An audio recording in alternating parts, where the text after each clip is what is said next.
Hello and welcome to Cup of Cosmology, the place for all your questions about the universe. My name is Diana Hooper and I'm a postdoctoral researcher currently at the Helsinki Institute of Physics over in the University of Helsinki in Finland. And I'm a cosmologist, which means I study the universe, the contents of the universe, how everything evolves, how everything interacts, all of the cool things happening inside the universe. I love being a cosmologist. It's great fun. I get to study some of the most amazing things in the universe. It's really, really cool. And I get to tell everyone about all the cool stuff that I get to research. So to any first-time viewers, welcome. I hope you enjoy the science here. To any regulars, welcome back. Always great to see you all coming in every week. Hey Scott, hey David, hey Paul. Great to see you all as always. Always so nice to know that you're always going to be here every week. So yeah, if this is your first time here, please do, or if you haven't done it already, please do, like the video, leave a comment, subscribe, do all of the usual YouTube thing. It really does help boost engagement and boost the audience, create engagement, usual YouTube stuff. You all know the drill by now. This is indeed a new haircut, David. Well, new-ish. It's like 2.5, almost 3 weeks ago, but I actually haven't been on Cup of Cosmology, or Cup of Cosmology has not been online in 3 weeks because there was a conference, and then I was exhausted from pole dancing one day, and then it was Easter, and then last weekend I was at a housewarming party that was supposed to be finishing before the stream, but there was so much good food I stayed late and then I had to cancel the stream. So sorry for everybody who saw the announcement last week and then didn't see me online. It's been a busy few weeks. A lot of chaos going on. But back now. Hey Anna, great to see you in the comments as well. Nice to see everyone here. Pratt, nice to see you.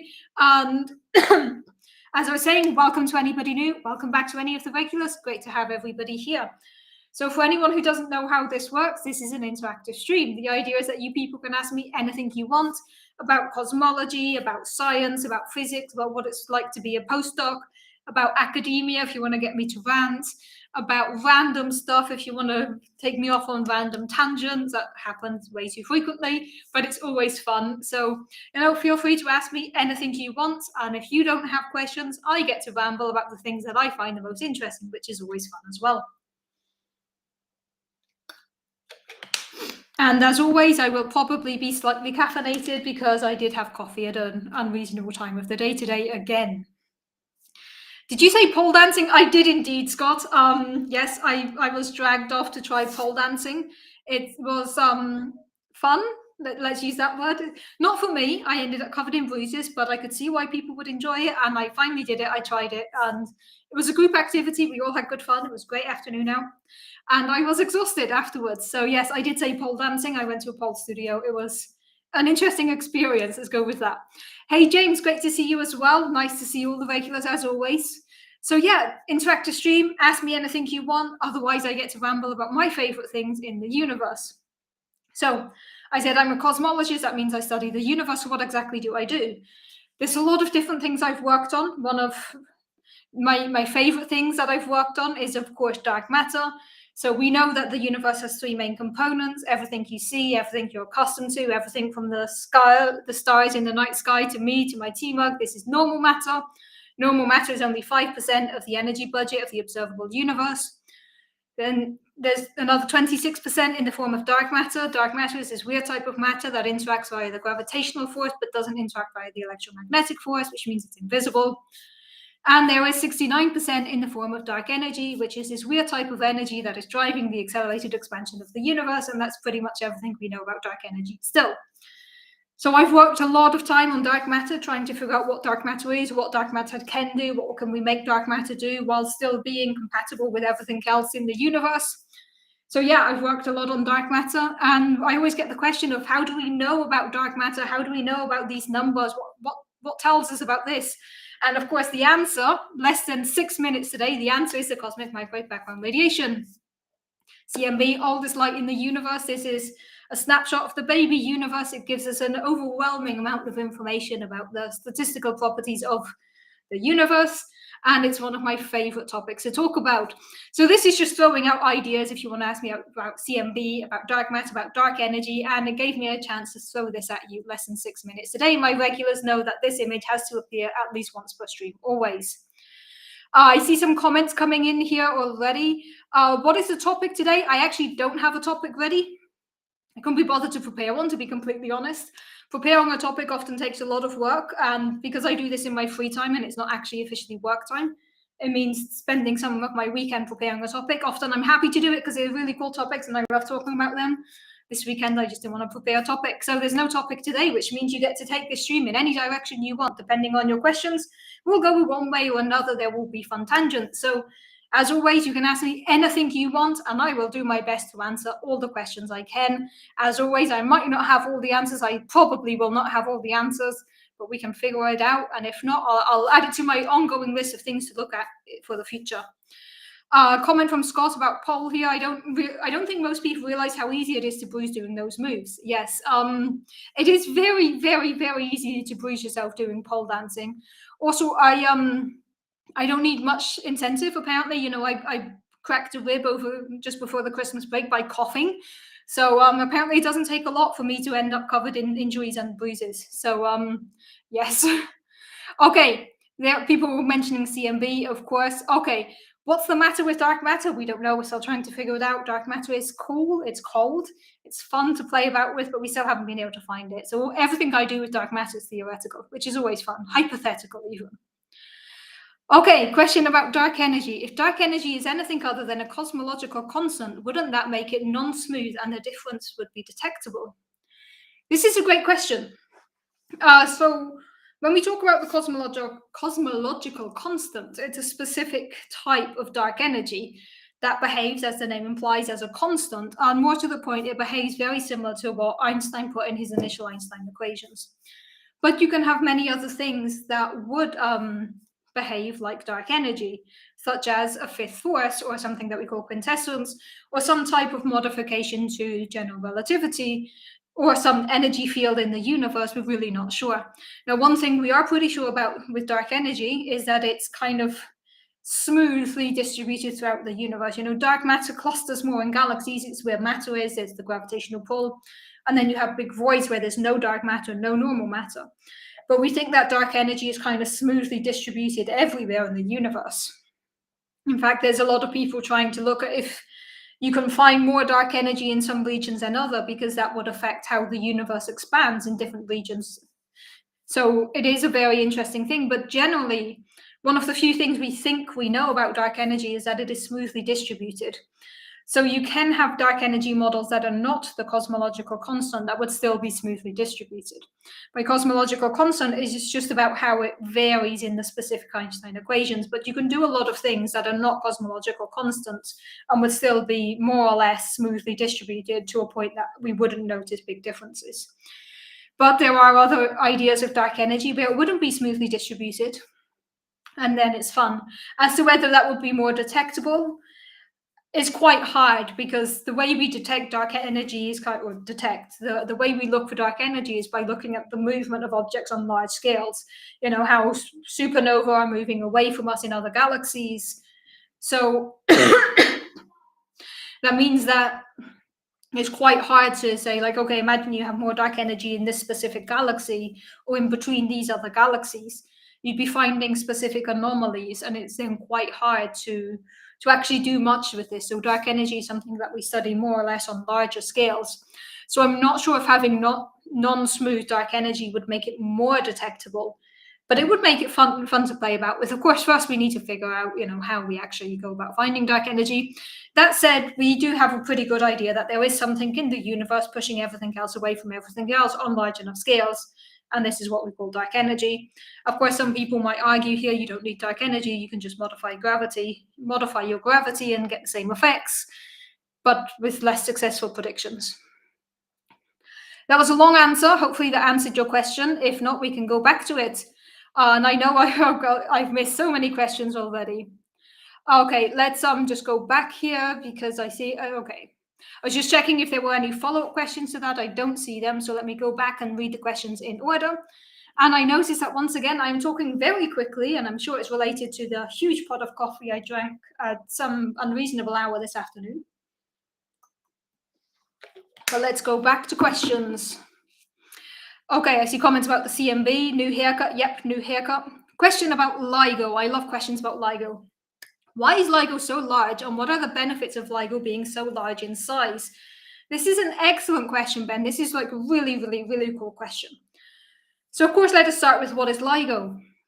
LIGO is a gravitational wave detector. It's a laser interferometry gravitational wave observatory, two of them actually, and its objective is to find gravitational waves. So, what are gravitational waves? Gravitational waves are tiny, tiny ripples in the fabric of space-time. So, what we mean by this is if you consider an ocean and you throw a stone in the ocean, you get ripples. You can have the same in space-time. If you have an object moving through space-time or accelerating in any way through space-time, it can produce ripples.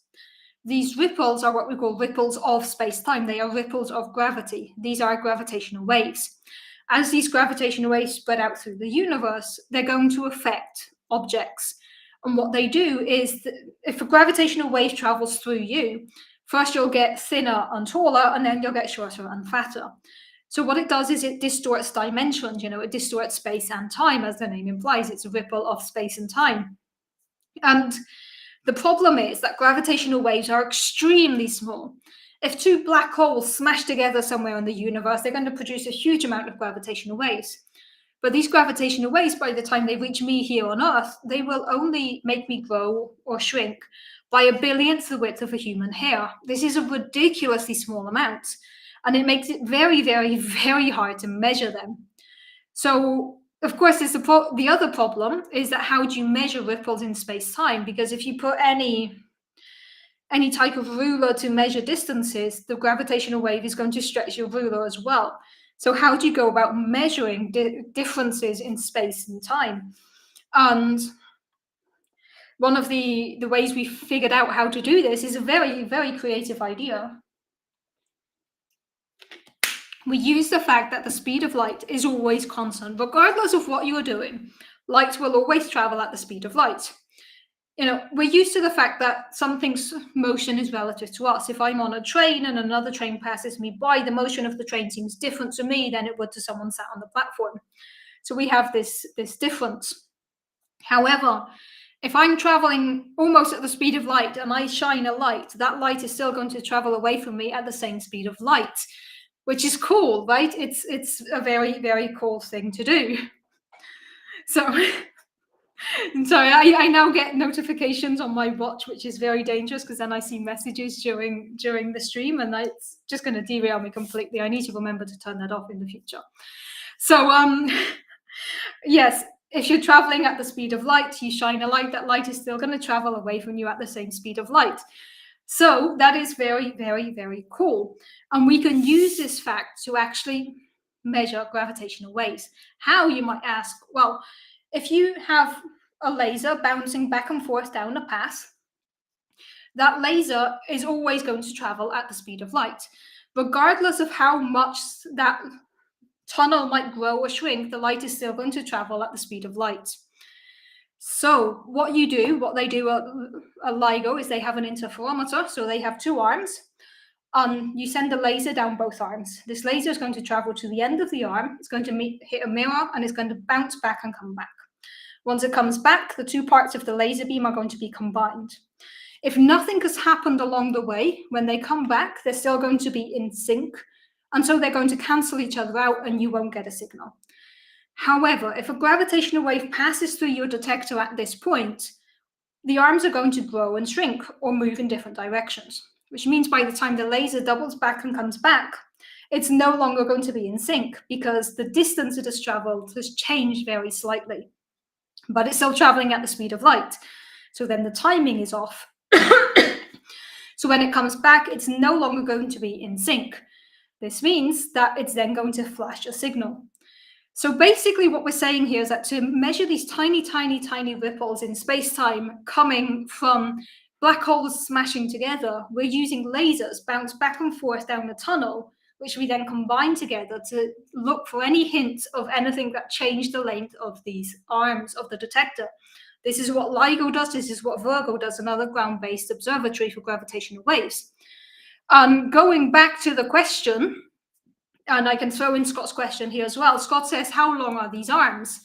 The arms are 4 kilometers. And 4 kilometers in each way. And going back to the original question that we had here, which go quite a way away. I know I got carried away with this question. Up here, question by Ben already like 9 minutes ago. Why is LIGO so large, and what are the benefits of LIGO being so large in size? So the reason you have these arms of 4 kilometers is because the distance you're looking for is so small that you need the laser to travel a big enough distance to actually measure this.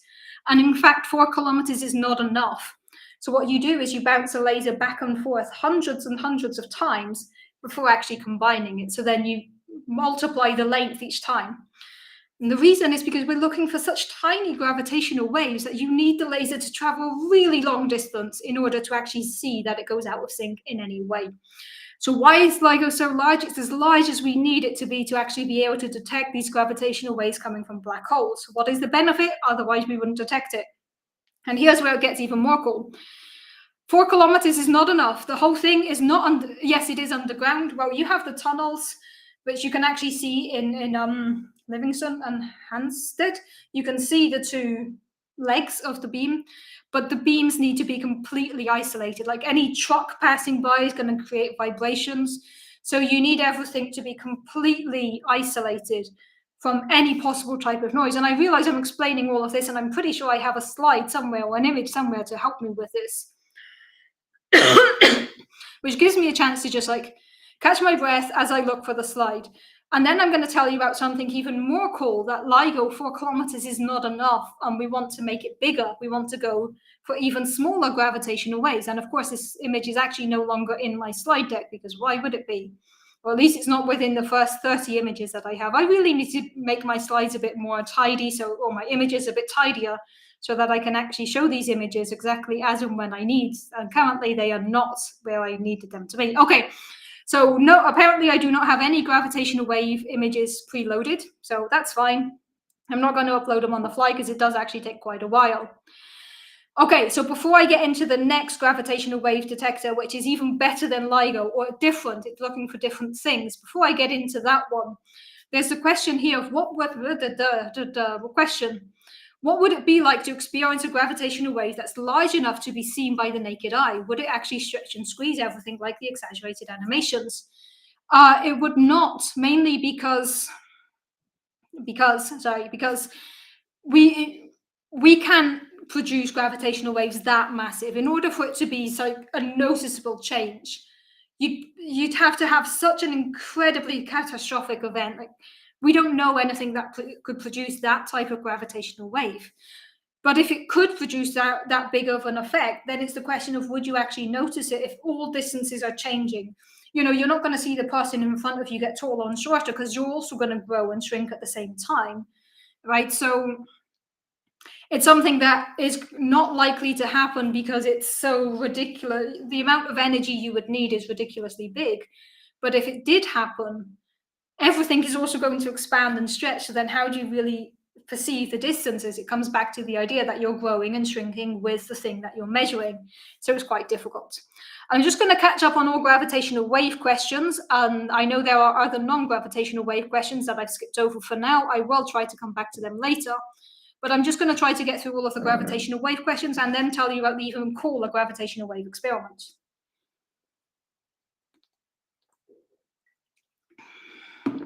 Okay, let's see.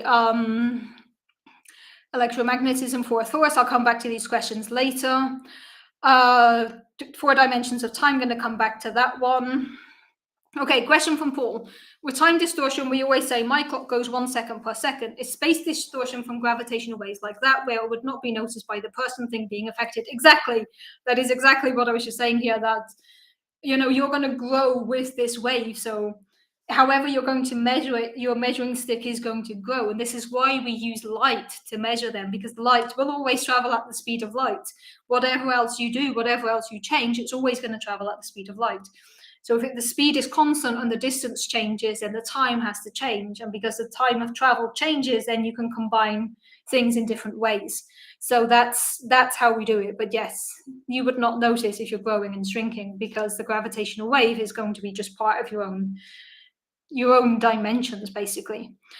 Okay, do you usually stream at that time? I usually stream at 7 p.m. European time, which is 7 p.m. Central European time, 1 p.m. if you're on the East Coast, 10 a.m. if you're on the West Coast. There is a time zone converter on cosmology.com where you can find the next stream in your own time zone.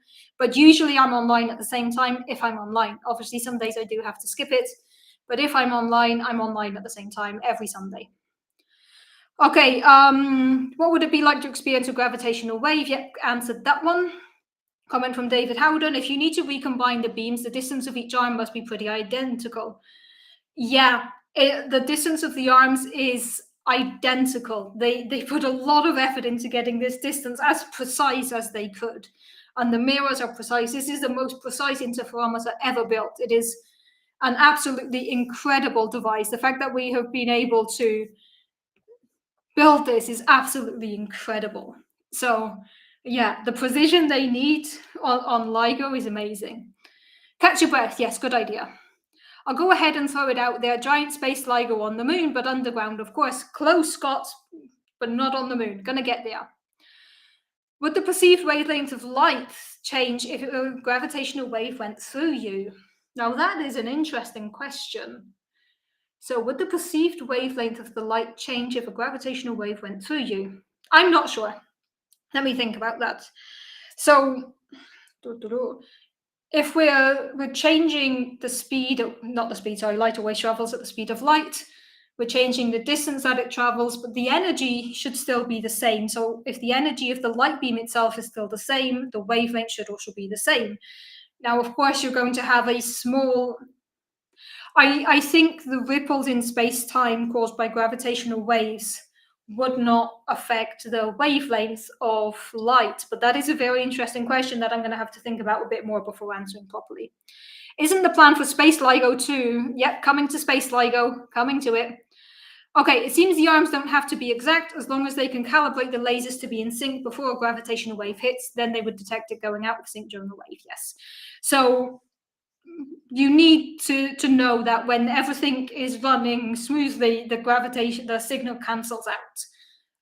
That you can achieve once the signal is cancelled out, then any changes in the laser beam you will detect. But the mirrors have to be precise because they could mess up they could mess up the way the light bounces back. Everything at LIGO needs to be incredibly well done. So, okay, LIGO is amazing, 4-kilometer arms, we bounce it back and forth multiple times. But LIGO is very good at measuring kind of large gravitational waves. But there's a whole spectrum of gravitational waves, and I'm going to show you what I mean by this. We're accustomed to the electromagnetic spectrum, where you go from things like gamma rays to radio waves and everything in between. We can do something similar for gravitational waves. I lied, I actually did have one gravitational wave image loaded, which is this one. So there's a whole spectrum of gravitational waves. The ones that we've detected, the black holes smashing together, this is what produces the biggest gravitational waves, or the ones that have the highest frequency. And these are the ones that we can measure here with LIGO type experiments, LIGO Virgo. But then you can have other things. You can have supermassive black holes smashing together. You can have small objects falling into supermassive black holes. You can even have supernova exploding in specific ways. All of these things produce different types of gravitational waves. And you could even have gravitational waves produced by dramatic things in the early universe. Like the expansion of the universe itself could have produced gravitational waves. Or if the universe went through what we call a phase transition, where the whole makeup of the universe changes, markup of the universe changes dramatically. But these gravitational waves would be a lot smaller than the ones we've measured with LIGO, which means they're harder to detect. So we need something that is even bigger than 4 kilometers and something that is even more isolated. We need to go to the quietest place in space. That would have been so good if I climbed it properly the first time. We need to go to the quietest place in space. Basically, we just need to go to space. And this is what we're planning on doing. So there is an upcoming gravitational wave mission called LISA, the Laser Interferometry Space Antenna, where we're basically sending a LIGO type experiment to space. And what it's going to be is 3 satellites that are going to be chasing the Earth in a perfect triangle, in a perfect equilateral triangle, bouncing lasers back and forth, or sending lasers back and forth among the three satellites. So you're going to have this nice like space triangle, three satellites, one at each end, and the distance between each one is going to be 2.5 million kilometers. So we're going from 4 kilometers to millions of kilometers. And then you basically get 3 LIGOs, or yeah, you kind of get 6 arms. So if you count, you have 3 satellites, you're going to have lasers going back and forth in each direction. So you basically, each one is going to be its own version of LIGO. This is going to let us measure, hopefully, gravitational waves coming from incredible things like supermassive black holes smashing together, and even the ripples of the very early universe. This is incredible. We built this 4-kilometer observatory here on Earth and said, yeah, that's good, that's amazing, it works. Now let's do it in space, 2.5 million kilometers. It's incredible. And this is not like, it sounds like a far-fetched sci-fi thing, and it really does. But this is a planned mission. Ideally, it will launch in the 2030s, late 2030s. And I'm involved in this now, like not in the actual building or stuff, but doing some of the science preparations, and it's so amazing. This is why gravitational waves is one of my favorite topics. And I love that I started today by saying I work on dark matter and CMB, and I didn't even get to this point of saying, and now I work on gravitational waves, and you asked me about gravitational waves anyway. LISA is amazing. It's going to launch in 2030s. I can imagine launching a 4 satellite to make it a pyramid instead of a triangle. Yeah, I mean, then it's even harder because you need these 3 chasing. They're going to be chasing the Earth, like as the Earth orbits the sun. LISA is going to be chasing the Earth, and already getting 3 of them in such a precise configuration is going to be challenging. Adding a 4th one would be fun. Can LIGO and LISA only detect waves that are along the 2D plane formed by the triangle of their detectors? So if you consider LIGO to be like this, let's say LIGO here on Earth like this, you can actually detect any gravitational wave at any angle. It doesn't need to be coming across this angle because gravitational waves are kind of circular. So if you have something here emitting gravitational waves, you can detect it. It doesn't need to be in any specific place. Of course, depending where it is, you'll be better or worse at measuring this. If it comes across parallel to one of the arms, then it's going to be harder to measure the distortion properly. And this is one of the reasons there's actually 2 LIGO missions in different places in the US to help pinpoint the origin of the signal. And now Virgo was turned on in Italy as well. And these all work together to pinpoint where a signal is coming from. So you don't need them at a specific angle, but there are going to be blind spots in the gravitational wave detectors. With 2 of them, you can pinpoint a band in the sky, like the object is somewhere along this band. With 3 of them, you narrow it down to a region of the sky, a very small region of the sky. There's also going to be Kagura turning on at some point in India. Sorry, Kagura in Japan. There's also going to be a LIGO in India at some point. So all of these are coming together. And, you know, we're getting to the point where we're going to have a network of ground-based gravitational wave observations or observatories even. And then we're going to send them to space to do the same in space, which is absolutely amazing. Won't the gravity wells of the planets and moon and sun affect the workings of LISA? It's all taken into consideration. LISA is going to be launched to a specific place where it's going to be able to take all of this into consideration. It's going to take advantage of the fact that basically they're going to be constantly free falling towards the Earth, so that then the gravitational force won't really, it's accounted for. You will have to account for all of these things, but it is taken into account. This is also going to rely heavily on general relativity. So it's pretty good that we have a theory of gravity that allows us to do this to this level of precision. I can't wait for LISA to launch. We don't have a date yet. We don't have a year yet. Late 2030s is the current estimate. And it will be absolutely amazing. And it's going to uncover so much about the universe. And it's going to tell us about how so many things work. And I can't wait. Like, everything we're doing just with the LIGO is telling us so much. And now we're sending it to space. Like, not LIGO, but we're sending a similar setup to space. It's amazing.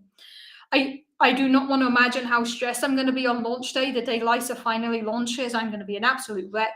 But that's many years into the future, and we have plenty of other things to look forward to before then. But yeah, gravitational waves are an amazing topic.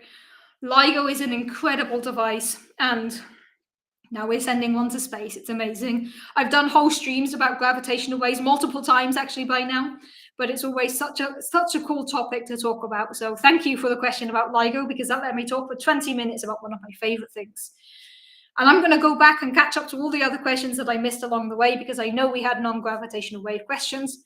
But I'm just going to give you 1 or 2 minutes to get your gravitational wave questions out. I'm going to enjoy my tea, and then we're going to go back through all the other questions that we missed. Or I say we, as if there's more than one of me here. More than one of me would be absolute chaos. Could have 2 of me talking at incredible speeds. Let's not do that.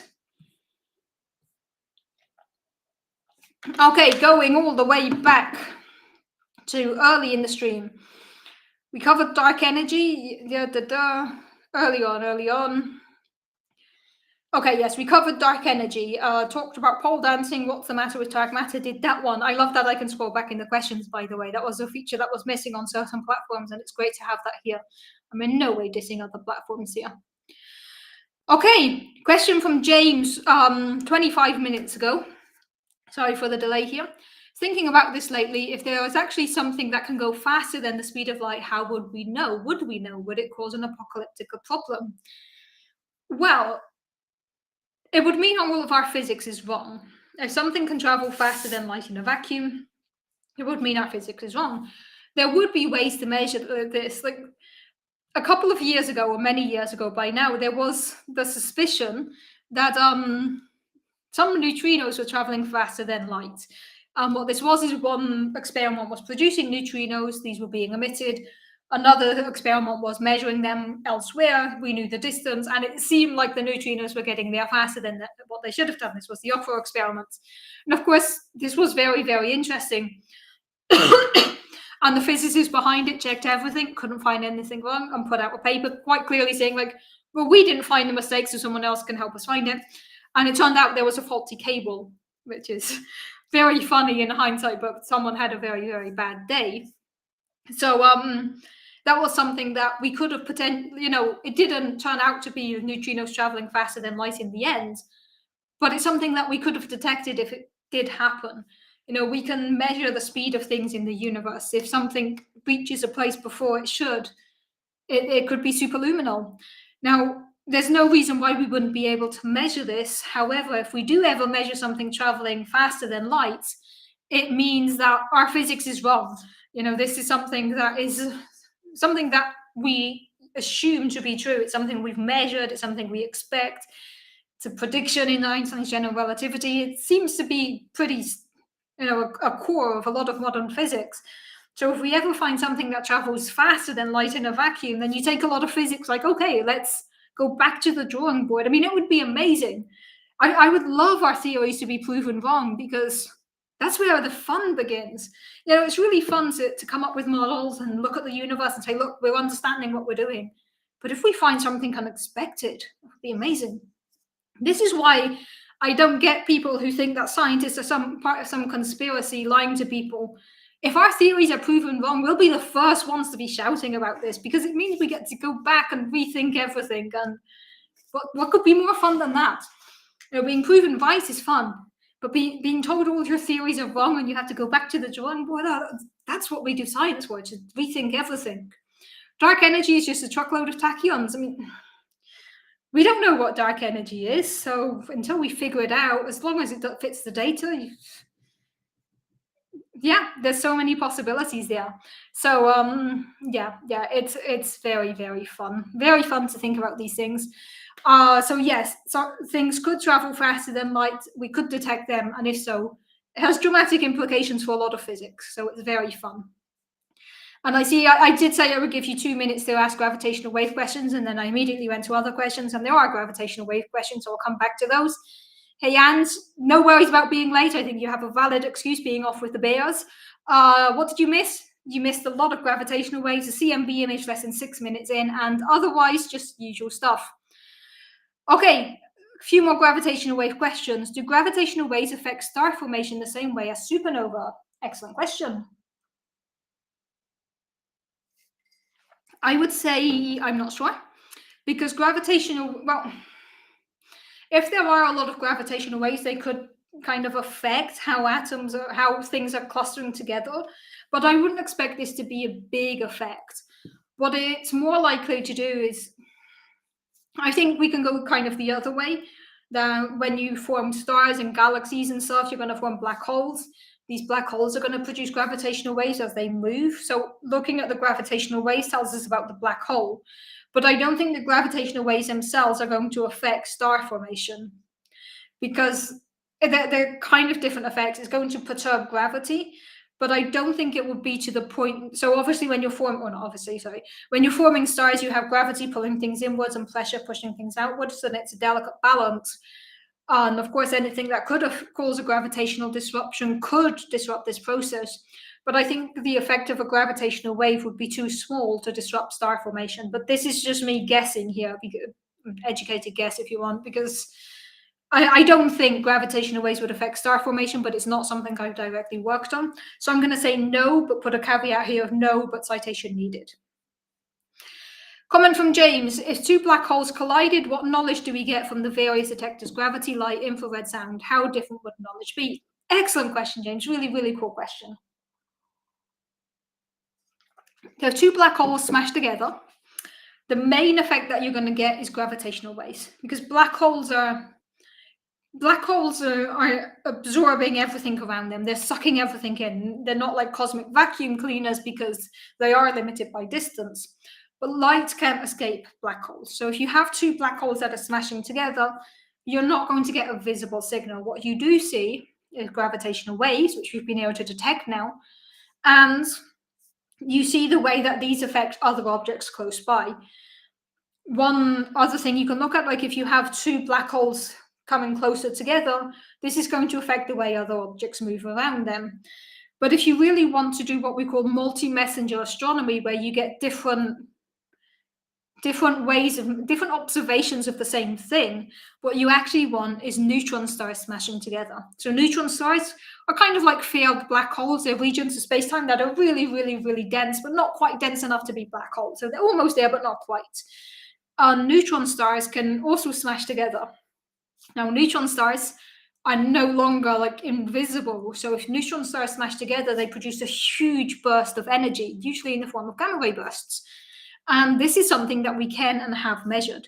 So when two neutron stars start a cosmic dance and smash together, you're going to get gravitational waves, and you're also going to get neutrinos potentially, and you're going to get an electromagnetic counterpart, which is going to be visible across the whole electromagnetic spectrum as it gradually fades. And this is something that we actually got several years ago. And it was amazing because, first of all, we measured the gravitational waves. And then LIGO and Virgo sent out signals to all the telescopes around, like, look at that region of the sky. Fermi, one of the telescopes we have up in space, was already, the gamma ray detector, was also looking in that region, was like, hey, I found the gamma ray as well. And then a bunch of telescopes in Earth turned to point up there. And then we got to see this electromagnetic counterpart across the whole gravitational wave spectrum as it was gradually redshifted, different arrival times. And with this, we were able to see that gravitational waves and light signal traveled at the same speed. Gravitational waves traveled at the speed of light. So two black holes smash together, you mainly get the gravitational wave signal, unless one of them is like a supermassive black hole that has an accretion disk. Lisa will help answer that question. But mainly, if black holes smash together, you measure that with gravity. If neutron stars smash together, you get gravity and light. They work together, which is very, very cool. As for sound, there's no sound in space. Sound is a pressure wave. It requires objects to be very close together to propagate. Atoms in space are very spread out, which means that pressure waves don't propagate nicely. A way to think about this is, imagine if you have dominoes, and if they're close together, you hit one domino, and you're going to create the typical domino reaction. However, if there's a gap between them, you can knock one domino over and it's not going to progress to the next one. So this is how sound waves travel. They vibrate atoms. If the atoms are close enough, they can pass on the propagation. They can pass on the wave. If there's a distance between them, they're not going to. Everything in space is very spread out. Space is largely empty, which means sound waves cannot travel. So in no case do you get sound waves from merging black holes. But I could understand where this question comes from, because we often talk about gravitational waves letting us hear the universe. And this is actually not really correct. What we're saying here is gravitational waves are ripples of gravity, but they happen to be in a frequency that is the same frequency that sound waves have, but they're not sound waves. But then you can convert that and say, what would this gravitational wave sound like if it was a sound wave? And this is the famous chirp that we hear from LIGO and Virgo. And this is not actually a sound wave per se. This is us saying, okay, we have gravitational waves. One way of interpreting this is converting it to a sound wave, but it is not a sound wave being emitted by the black holes merging together. Hope that answers the question, James. And if not, please feel free to ask again. Okay, so gravitational wave questions, and I know there's other questions I have missed. We'll come back to those. Speaking quickly again today, as always.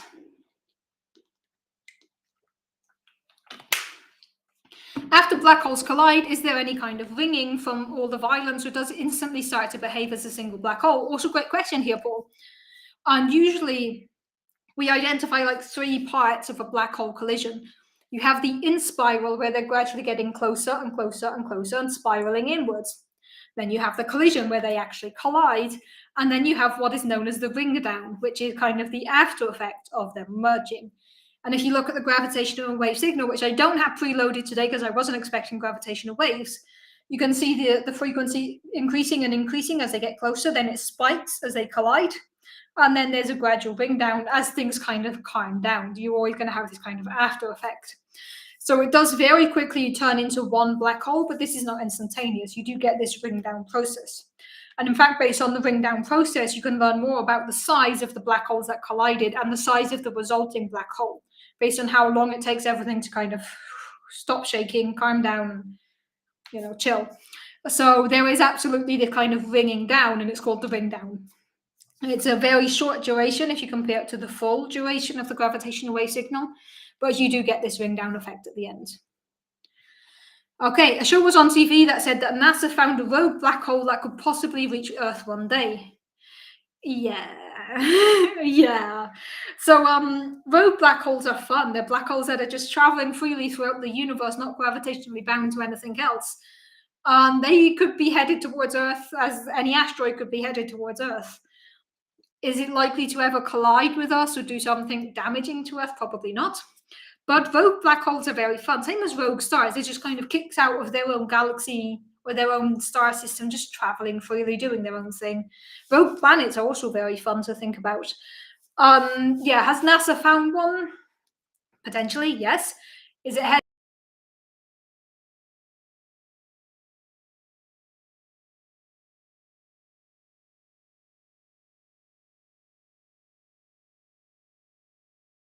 And I do believe a problem.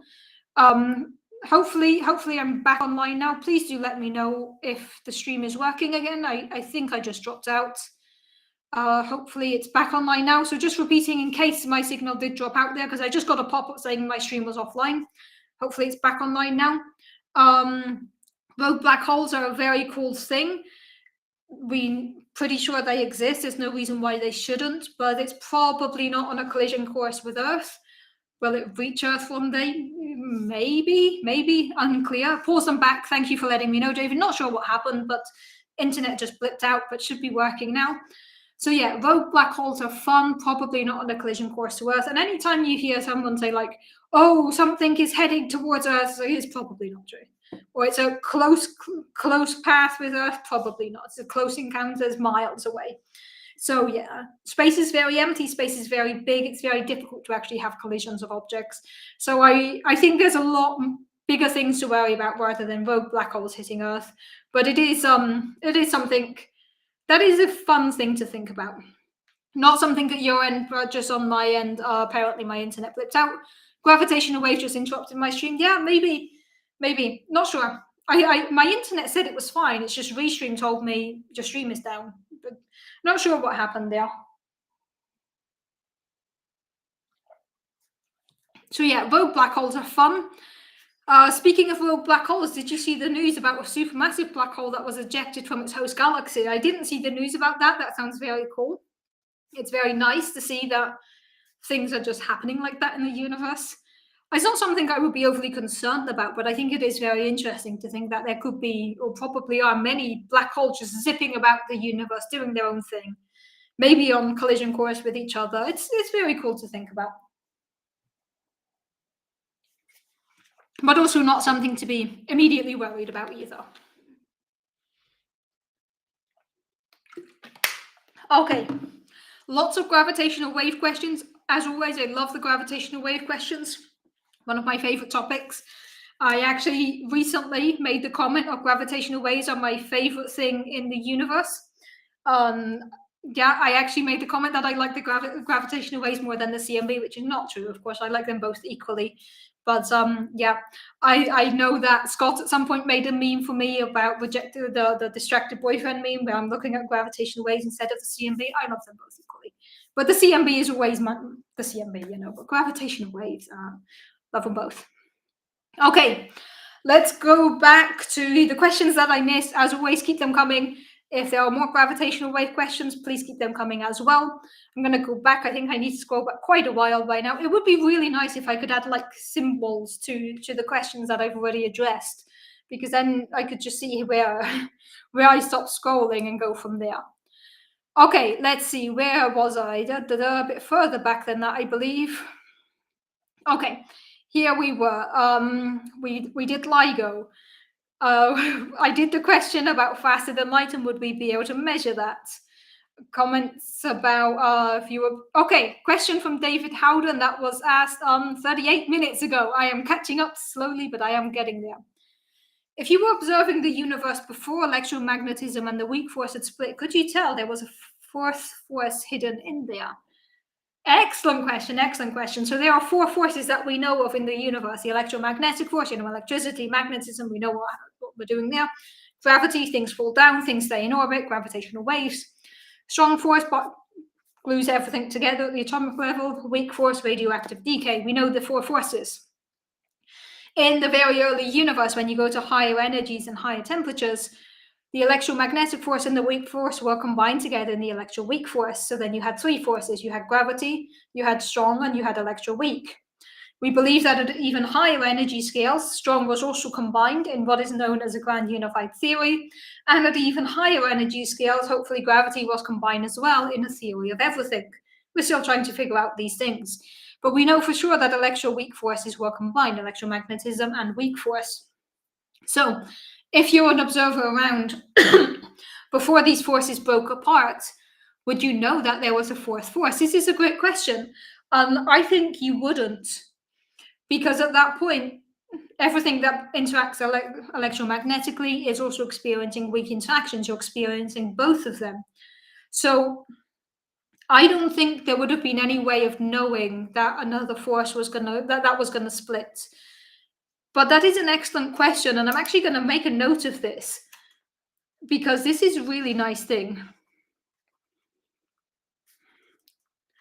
Okay, so I've just made a note of that, and I'm going to ask my colleagues about that because I think it's really cool. But I would say that there would be no way of knowing that there was a fourth force or that two of them were about to split up. But also then it's the thing, like, could you actually have had an observer there? What would any type of observation have looked like when the electromagnetic force, how we do our observations, was combined with the weak force? Would any being or sentient thing be able to even ask this question? But from a purely... So I would say no, there would be no way of knowing, but I love this question. I love this type of thought experiment that just throws us all off track. That is a really, really cool question. Love that. So yeah, thank you for that question. Okay. I don't see any questions following up to what I was just saying. Electroweak is something that Spider-Man would say if he was the Hulk. Probably, yeah.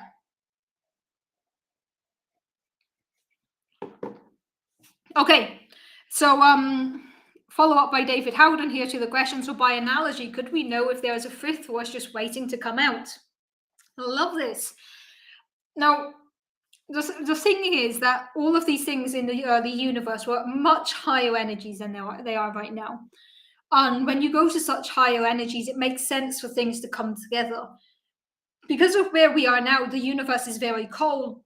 Everything is a lot less energetic. So in order to have a force that is still combined today, it would be something that is completely different to everything we know and expect. So could there be another force hidden that is just waiting to separate from one of the others? Potentially.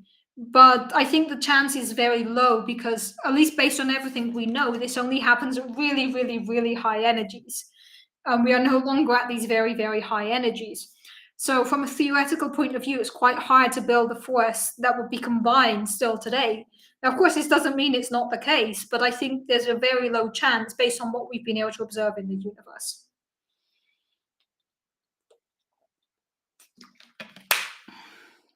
Okay, following up on this here, you would have a very short time to figure that out. Yes, if there is a fifth force combined with one of our existing four forces, and such a separation happens, it would probably rewrite the universe as we know it. It would, like, everything that exists currently would stop existing. So we might not even be around to figure that out if that does happen. But it's very cool to think about, and I don't think it's likely, but it is a very, very interesting question. So yeah, it is very cool to think about that. Going back to the rogue black holes, because I see there are some questions about rogue black holes here. What would happen if Earth became a rogue planet is one of the weirder thoughts. Yep. If Earth suddenly got kicked out of the solar system due to some weird gravitational thing, life on Earth would slowly disappear as we first freeze to death. And then, it's not a pleasant scenario, but some life underneath the oceans could potentially survive. But there's a very cool Kurzgesagt video on what would happen if the Earth became a rogue planet, which is always fun. If two black holes collided in intergalactic space, there would be no way to detect them apart from LIGO, right? Yes, LIGO, Virgo, gravitational waves, basically. If there are two rogue black holes in the middle of nowhere with nothing around, no type of stars close by where you could see some gravitational distortion, the only way you would be able to detect them, to our knowledge, is using gravitational waves. LIGO, Virgo, ground-based ones, maybe future ones as well, hopefully. So yeah, that's something for the future. Okay. That's where the force in Star Wars comes from. No, the force in Star Wars comes from midi-chlorians, of course. Let's not go there. Thanks for stopping by, David. Always great to see you here. Neutron stars are underrated. They absolutely are. Neutron stars are amazing. You could do so much with neutron stars, and the inside of neutron stars is one of the biggest mysteries. We have no idea what's happening there. It's so fun. Cool. Okay, so I know there are still like two questions that I have missed. Going to get back to those, but I just saw the comment here of, have gravitons actually been detected? And I love this question. So I mentioned four forces. Three of these forces we know have a particle associated to them, or particles. The electromagnetic force is transmitted via photons. The strong force is carried by gluons, and the weak force is carried by the W and Z bosons. So what about gravity? Well, this is a big question. Hypothetically, gravity could be carried by a new particle known as a graviton.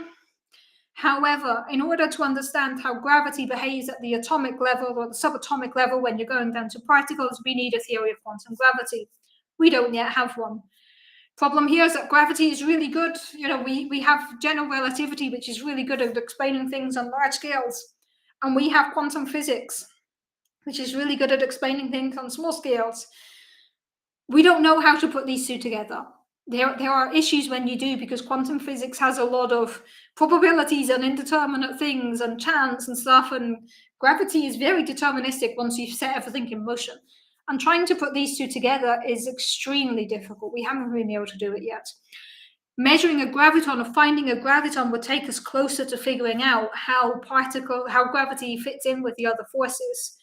So gravitons are a hypothetical particle that would carry the gravitational force. If they exist, gravitational waves would be made up of gravitons, in the same way that electromagnetic waves are made up of photons.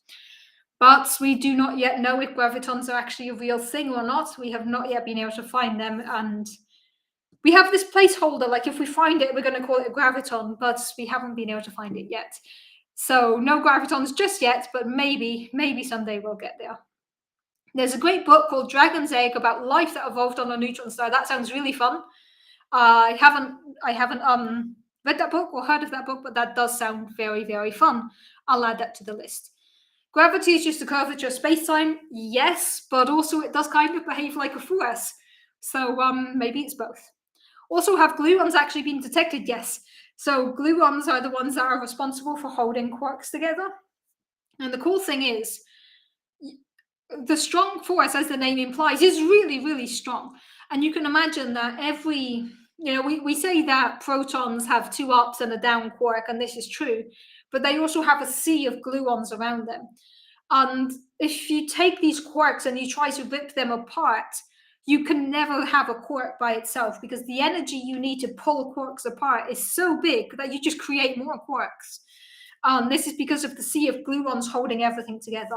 So we know that gluons are there holding things together. Gluons are definitely something we're pretty sure are there. And we can do cool things like talk about this quark gluon plasma where you didn't have definitive particles, you just had everything floating together in this kind of plasma of quarks and gluons.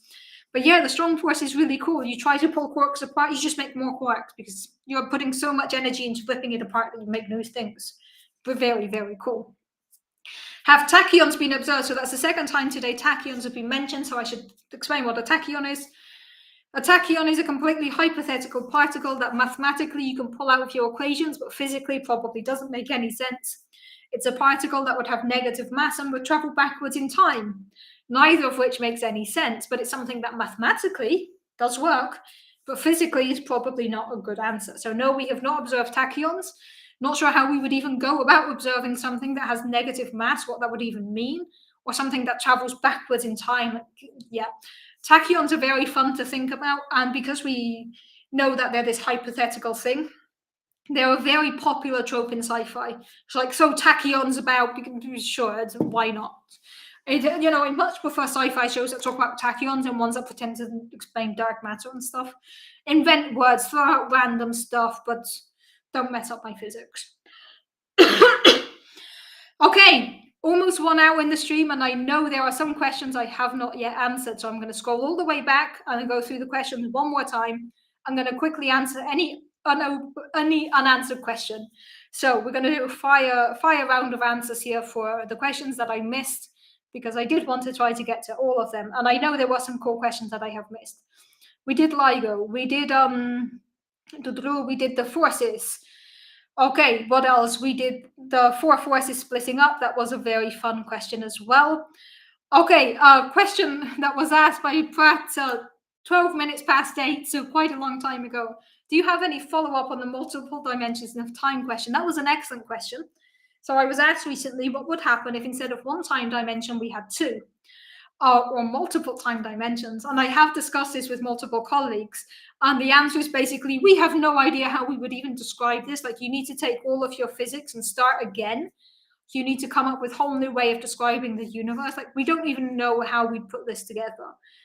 Even if you say, then it's a question of, do you keep 4 dimensions and overwrite one space one with a time one, so have 2 time, 2 space? Or are you adding a 5th dimension, so you have like 3 space and 2 time? Whichever you choose, everything we know about general relativity changes. Everything we know about how we describe particle interactions changes. So we'd have no idea. I asked my colleagues, like, what would a universe look like if we had more time dimensions? And the response was, no idea. I don't even know how to start answering that question, because usually in these thought experiments, we go to what we know and we adjust it to figure out the answer. When discussing if we could have a 5th force today that hasn't yet separated from the others, I go to what I know about how forces behave. But adding a new time dimension, nothing that we know works. So the answer was, that's a very fun question. I have no idea. Please don't ask me that again. So it was very fun. And yeah, it's something that one could maybe mathematically construct if one had time. But the general consensus was, that's a fun question, but we have no idea how to answer it. But it was a fun question to discuss. Okay, gravitational waves, time distortion, we did these. Okay, I realized the question about do you stream at the same time was not actually directed at me, it was directed at David. I just saw there was actually a conversation about that. So yes, if you don't yet follow the astronomy show on YouTube, you should follow David Dunn on YouTube and watch the astronomy show to get even more space in your life. Space topics. LIGO, we covered that. We covered these questions. Okay, 4 kilometers, we covered that. I think I might have caught up with the questions now. Gravitational waves, we did that. LIGO, yes, catch your breath. I did catch my breath for about 30 seconds and then went on with all the questions. Okay, I think I might have caught up with all of the questions before we got into gravitational waves. And now going through the gravitational wave ones, I think I caught up with all of these questions. Some very cool questions here. Dark energy as a truckload of tachyons? Yeah, why not? Okay, rogue black holes. We covered rogue black holes. My internet dropped. Yes, we covered that. This is like your express recap at the end of the show. If this is what we saw today, because I'm just scrolling through the questions, and I do think I answered all of the questions by now, at least the old ones. Let's see if there are new ones coming in.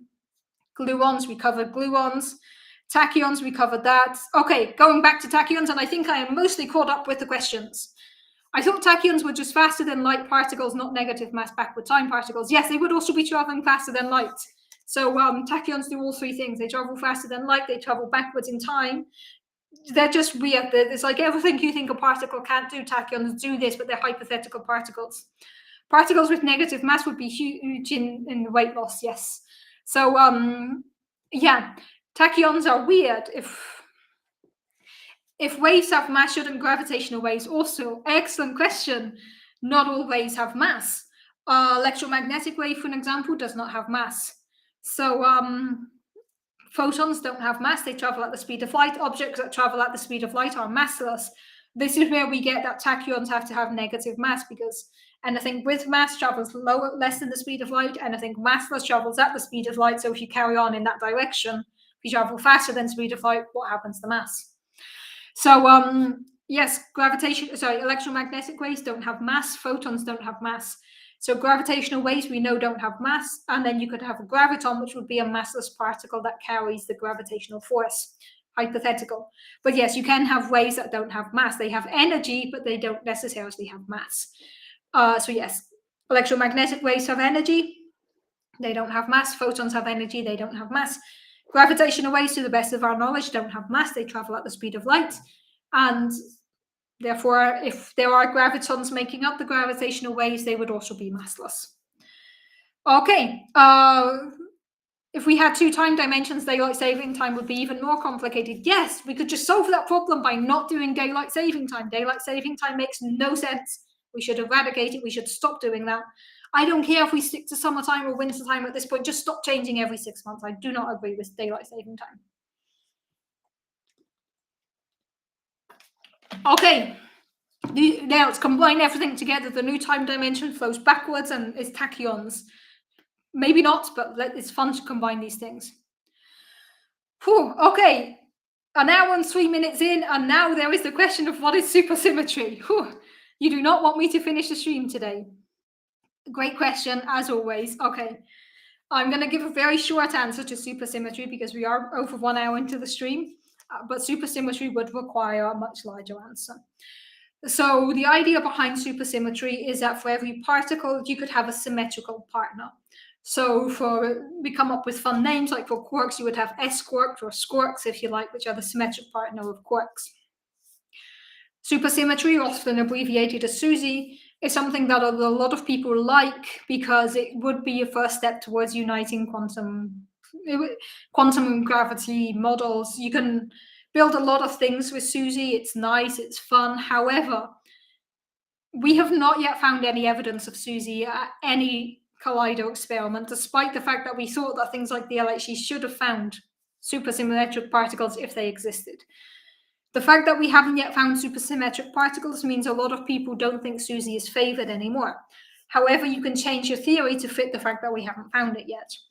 So when I started my career in physics, which seems like a long time ago by now, I started university in 2009. And when I started, SUSY was still on everybody's mind, right? And SUSY was what the Large Hadron Collider was going to find, and we were going to find supersymmetric particles. And early in my undergrad, we were motivated, yeah, I'm going to be the one who worked on SUSY. And now a lot of people think that SUSY is supersymmetry models are not viable anymore because we haven't yet found them. But there are ways you can change that and get around the fact that we haven't found them. But I do think SUSY has kind of lost favor over the last few years. But it's something that people still find very interesting, and there is something to be said for it. It is mathematically very elegant, But unfortunately, the universe doesn't care about elegance in our theories, and it doesn't look like Susie is the way to go yet. But maybe someday I'll be proven wrong about this. But yes, it is a very big topic. Can you do a full stream about super?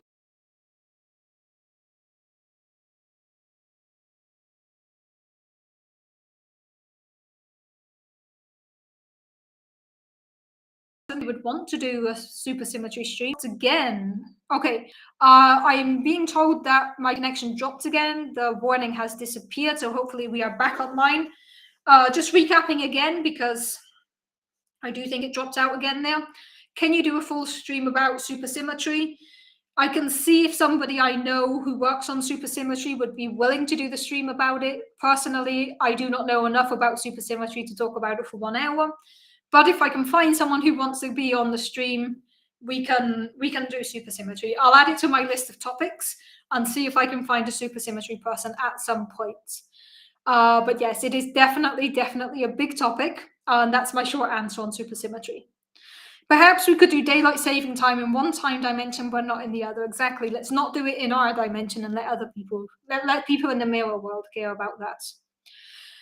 Okay, yes, my internet blipped out again there. I'm not sure what's happening today. I haven't had this problem before on Restream, and it tells me that my internet is sturdy. It just says that there's been connection issues. So sorry about that, just a few connection issues today. Have a guest named Susie, a super person called Susie, and we do supersymmetry together. Yes, I'm all for the puns.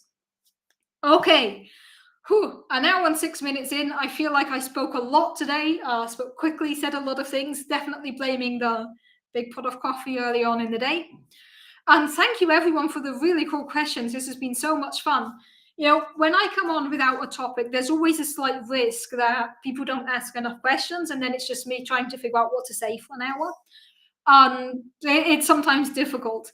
And I love days where I struggle to keep up with the questions, because that means that you're all asking fun topics, and I love answering them. So days like today where there are so many questions that I have to go back and read the comments, it's so much fun for me.